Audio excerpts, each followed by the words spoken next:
We'll recap high school football from Friday, plus the WNCC as well here for our Monday update. The Gering football team knew it would be their biggest test of the season so far. This past Friday night, they were on the road at McCook. The Bulldogs fall 41-17, their first loss of the season. There was an early special teams mistake, and head coach for Gering, Danny O'Boyle, did not like the way things played out the rest of the way.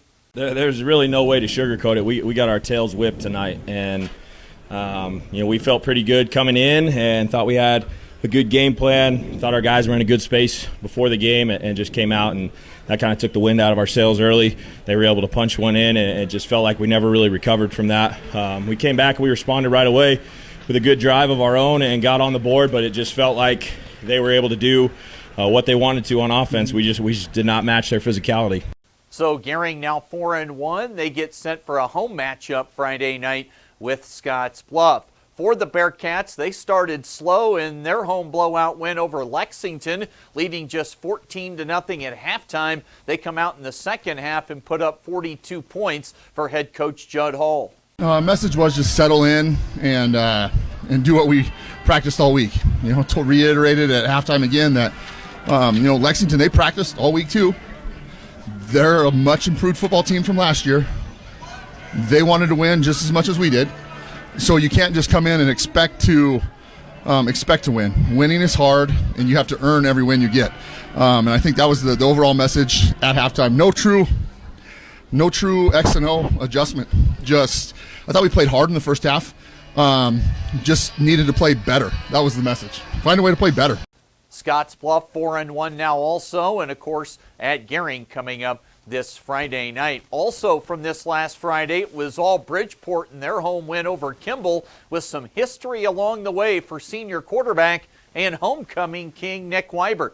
Out of the shotgun, Jeffords to the right hip of Weibert. Three-step drop for Nick, looking towards the end zone. 9 down the post, holds it in with one hand in the back of the end zone. I tell you what, that is why you throw it up to your senior. Give him a shot.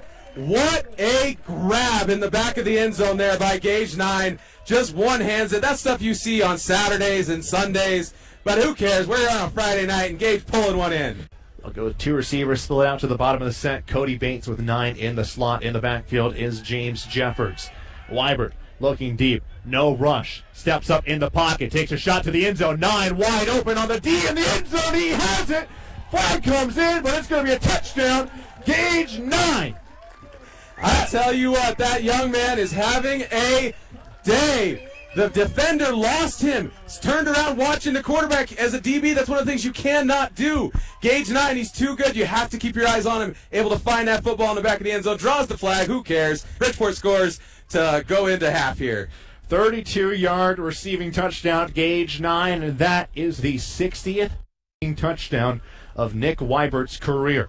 Trayton Harmon and Justin Reimers from Friday night. That was on 94-1 The Brand. We'll have Bridgeport at Morrill this Friday for our area game of the week. Tomorrow, a trio of volleyball broadcasts across our network stations. The WNCC Cougars won twice in home sweeps over the weekend, beating Lamar and McCook. They're now 4-1 in Region 9 conference play.